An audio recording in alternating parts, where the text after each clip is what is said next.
concentrate on today. A nice day like this likely has quite a few people dreaming of summer, right?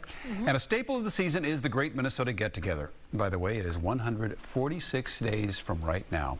Many of us have our routines when we go to the fair, the foods we love, the buildings that we like to visit, and a plan always for parking. And that could change for some people this year as parking that has been free in the past near the fairgrounds may be changing and charging. Fox 9's Rob Olson is live in Falcon Heights. And Rob, this will impact a certain neighborhood in particular. Yeah, and the impact is probably more on the people who live in this neighborhood rather than the people who park there. Certainly it has an impact if you have to start paying, but the fact that it's been free has caused problems in this neighborhood. They hope that this idea to charge will alleviate those concerns, but admit they still have some issues from the homeowners about dealing with the parking that they will get to have during the fair. What people have known is we're kind of the secret spot for a lot of people. Park, walk right into the fair. As state fair attendance has risen over the years and prices along with it, the demand for free street parking in nearby Falcon Heights neighborhoods just continued to grow, and it grew into a problem.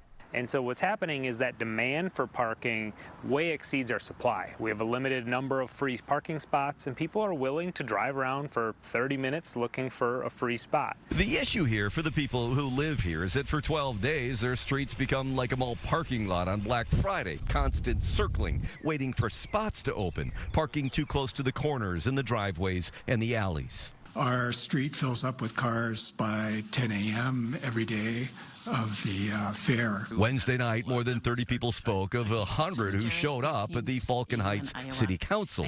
I oppose this, the idea of charging for parking. Expressing mixed reaction to the plan to charge $25 for street parking using the app-based Park Mobile system. The council did pass the plan, which they say will bring in between $100,000 and $200,000 a year. In part, that'll cover the city's added cost to manage fair traffic and enforce the new rules. The hope is it reduces demand just enough to reduce the congestion of those who just circle the neighborhood and wait. Make sure that the permit process for residents is easy accessible. But a lot of people have told the council their proposal to give one parking permit to each household here is not enough, and the city admits that part still needs work.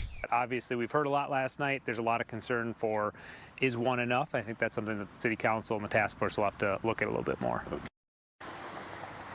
So again, they stress that they did hear those concerns from the folks who live in those neighborhoods, and they will still try to work that out in a way that works for those people. And as you mentioned, yeah, it's only April, but that means the fair is only 5 short months away. Live in Falcon Heights, Rob Olson, Fox 9.